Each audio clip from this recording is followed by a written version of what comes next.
Hak bang kedua, korban salah culik. Hak bangun. Dave menepuk pipi Nei yang sudah terlanjur teler. Sekali dua kali gadis itu masih belum sadar. Sampai kemudian Dave menurunkan dirinya dari tempat tidur lalu tersentak melihat ada bercak darah di permukaan sprei berasal dari inti gadis yang baru saja ia renggut mahkotanya. Kedua bola mata Dave membelalak gugup. Terlebih ia baru menyadari bahwa gadis itu bukan Alan Rusdiantara yang menjadi target penyiksaannya. Buru-buru ia mengenakan kembali pakaiannya lalu memanggil asisten rumah tangga. Kamera yang sengaja ia pasang sebagai tanda bukti kejantanannya itu kemudian ia matikan. Maaf, Tuan Muda. Nona ini sepertinya perdarahan. Apa? Dave yang baru mencuci wajah bergegas menghampiri raga Nayara yang masih tergeletak tak sadarkan diri. Wajah Ne nampak memucat hingga membuat Dave kini panik. Brengsek!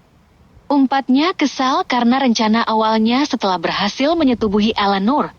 Ia akan menggilir ke pria bayaran yang menculiknya lalu membuang tubuhnya ke jalanan.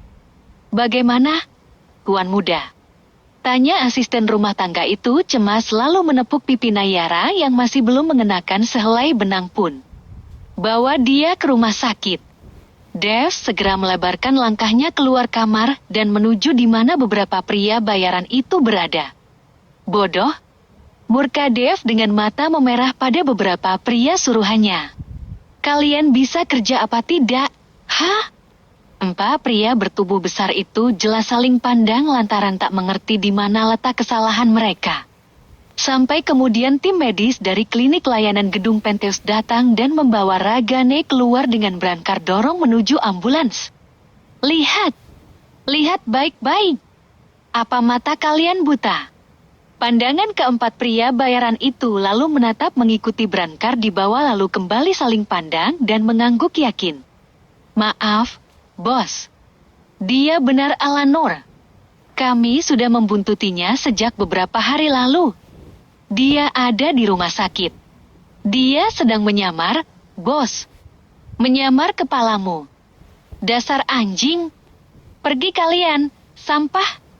Merasa tidak enak hati, para lelaki itu kemudian ada yang mengikuti kemana tubuh Nei yang hanya diselimuti bagian atasnya itu di bawah. Sebuah potret Alan Rusdiantara pun dicocokkan ke wajah Nayara. Kita tidak salah orang, kan? Ini sudah paling mirip. Bertahun-tahun kita kerja seperti ini tidak pernah salah. Sementara lainnya kemudian berbalik ke arah di mana mereka menculik gadis itu untuk mencari keberadaan tas yang mereka buang begitu saja di jalan, kemudian pergi ke rumah sakit di mana terakhir kali mereka melihat sosok gadis yang diyakini sebagai Alanor itu. Nayara Selin. Dave mengeja deretan nama yang tertera dalam ID card restoran cepat saji yang dipegangnya saat ini. Di dalam dompet milik gadis itu juga tidak ada sesuatu yang menarik selain hanya beberapa kartu identitas dan ATM.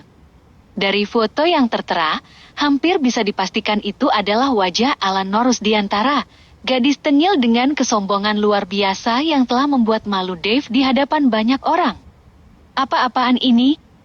Guman Dave seakan tak paham kenapa dirinya bisa juga salah mengenali orang lain kalau saja tidak melihat bagian dada gadis itu. Kenapa bisa semirip ini? Masih lekat dalam ingatan pria itu bagaimana Alanor yang hobi mengenakan pakaian terbuka sengaja memperlihatkan tato di bagian atas dada dengan tulisan Main Artres dalam font jenis No Angel Tears yang begitu menonjol.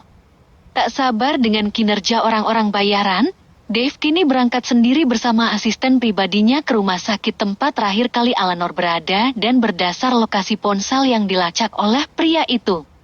Atas nama pasien Alanor memang sempat mendaftar sebagai pasien instalasi gawat darurat karena kecelakaan mobil. Setelah itu, pasien dibawa pulang paksa oleh keluarga dengan menandatangani surat pernyataan. Kemungkinan akan dipindah ke rumah sakit lain. Dave kini mengeratkan cengkramannya sendiri hingga gurat ototnya menyembul tajam. Pikirannya begitu berkecamuk saat ini. Meski bukan pertama kali melakukan hubungan seperti itu, namun entah mengapa ada rasa bersalah hinggap dalam diri Dave yang malah kepikiran nasib gadis yang telah salah menjadi korban. Bagaimana, Tuan Muda? Kita pulang saja. tetap cari wanita sialan itu sampai dapat. Aku masih harus buat perhitungan dengan dia. Dave melangkah besar menyusuri koridor rumah sakit menuju ke arah pintu keluar diikuti oleh Steve, asistennya.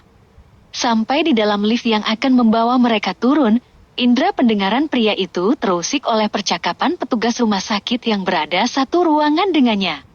Pasien atas nama Damita kritis. Harus segera dilakukan tindakan operasi, tapi anaknya dari tadi siang menghilang. Info bagian administrasi, dia hanya meninggalkan KTP dan nomor telepon lalu pergi untuk mencari pinjaman dana. Namun susah sekali dihubungi dari tadi. Seorang petugas satunya kemudian meminta KTP itu dan menghubungi nomor yang tertempel di belakang kartu kecil itu. Sini, aku coba hubungi lagi. Nayara Salin, nama yang bagus. Dave dan Steve baru saja melangkahkan kakinya keluar lift saat telinganya menangkap sesuatu yang mengusiknya. Pria itu kemudian mematung lalu berbalik badan dengan cepat saat merasakan tas yang kini ada di tangannya terasa bergetar. Dilihatnya salah satu petugas rumah sakit yang sudah berlalu itu tengah melakukan panggilan dengan menempelkan ponsel ke telinganya. Dave dan Steve kini saling pandang. Buru-buru Steve membuka tas itu lalu menemukan ponsel yang berdering, namun sayang tak berapa lama ponsel itu mati karena kehabisan data. Tuan. Steve memandang atasannya dengan tatapan yang sudah dimengerti oleh Dave yang kemudian mengikuti kemana kedua petugas rumah sakit itu melangkah. Ponsel milik Dave kemudian berdering di sakunya, dan pria itu mengambilnya sambil terus melangkah. Tuan, Nona ini mengalami perdarahan hebat dan lukanya mengalami infeksi. Butuh donor darah dalam jumlah banyak.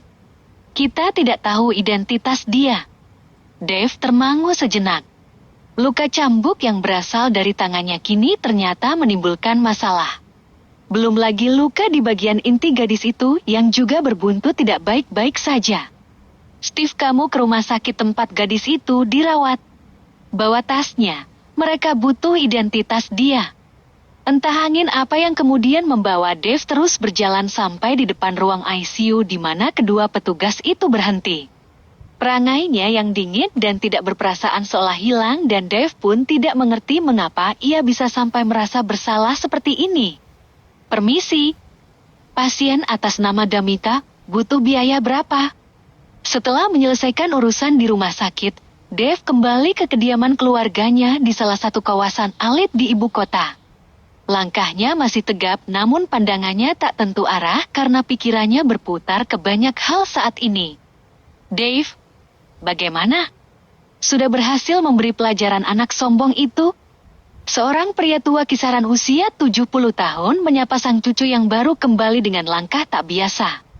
Dave menoleh pada kakek yang merawatnya sejak kecil hingga membentuknya menjadi pria dingin dan angkuh seperti saat ini.